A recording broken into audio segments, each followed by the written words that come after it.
श्री कृष्ण कहते हैं, जो तुम्हारे सामने मीठे वचन बोले पर भीतर से विष भरे हों, उनसे सावधान रहो, क्योंकि सच्चा मित्र वह नहीं जो मुस्कुराता है, बल्कि वह है जो तुम्हारी अनुपस्थिति में भी तुम्हारा मान रखे। जीवन में सबसे बड़ा धोखा वहां से मिलता है जहां से सबसे ज्यादा विश्वास होता है। ये दुनिया अजनबियों से नहीं डराती, बल्कि उन अपनों से चोट देती है जो अपने होने का अभिनय करते हैं, जो बार बार ये जताते हैं कि वे तुम्हारे कितने करीब हैं। वही अक्सर तुम्हारे भरोसे का सबसे बड़ा व्यापार करते हैं। और हैरानी की बात यह है कि ये चोट सीधे सामने से नहीं आती, ये पीछे से वार करते हैं, तब जब तुम्हारा ध्यान सबसे कम होता है।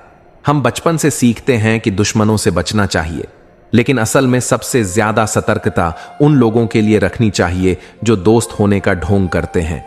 जब कोई आपका नाम लेकर आपकी पीठ थपथपाता है और वही आपके न रहने पर उस नाम की मिट्टी कर देता है, तो वो सिर्फ धोखा नहीं होता, वो एक ऐसा जहर होता है जो आत्मा तक को चोट देता है।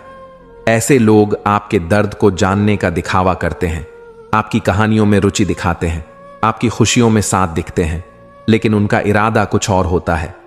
वे आपके सबसे करीब इसलिए आते हैं ताकि आपकी कमजोरी पहचान सकें, ताकि जब वक्त आए तो उसी कमजोरी पर चोट कर सकें।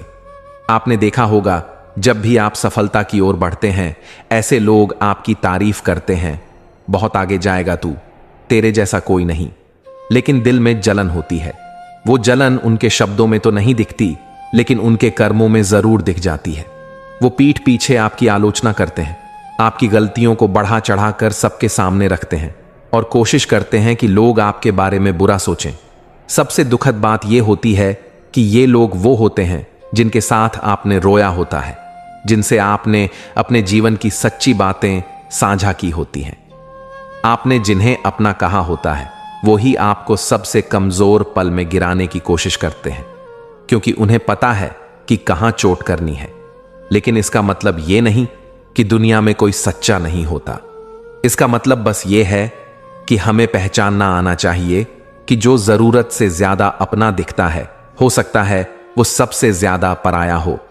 जो हर बात में घुल मिल जाए, हर दुख में आहें भरे, जरूरी नहीं कि वो तुम्हारे दुख को समझता भी हो। कभी कभी वो सिर्फ तुम्हारे टूटने का इंतजार कर रहा होता है। जो बार बार ये जताए कि मैं तेरे साथ हूं, मैं तुझसे बहुत प्यार करता हूं, वह शायद उस भरोसे को बना रहा हो ताकि वक्त आने पर उसका इस्तेमाल कर सके।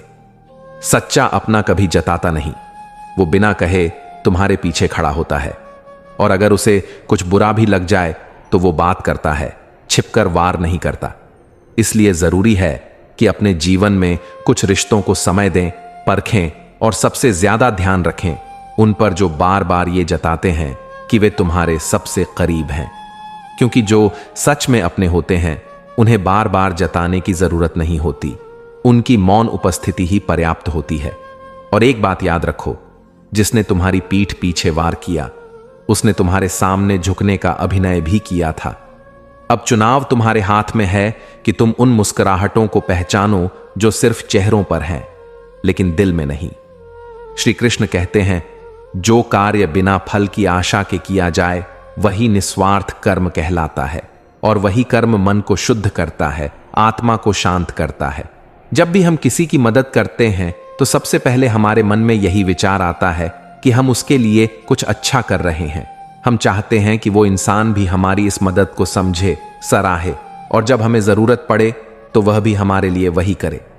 लेकिन यहीं से शुरू होती है एक छोटी सी उम्मीद कि बदले में कुछ मिलेगा, और जब वो नहीं मिलता तब मन में पीड़ा उठती है, शिकायतें जन्म लेती हैं, और हमारी वो मदद जो कभी सच्ची लगती थी अचानक एक बोझ जैसी बन जाती है।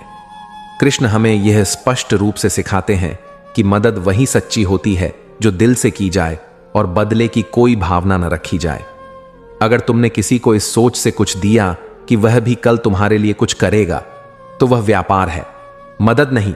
कर्म करो, लेकिन फल की इच्छा मत रखो, क्योंकि जब तुम मदद करते हो तो तुम उस क्षण ईश्वर के हाथ बन जाते हो, और जो ईश्वर के लिए करता है वह किसी इंसान से बदले की अपेक्षा नहीं करता।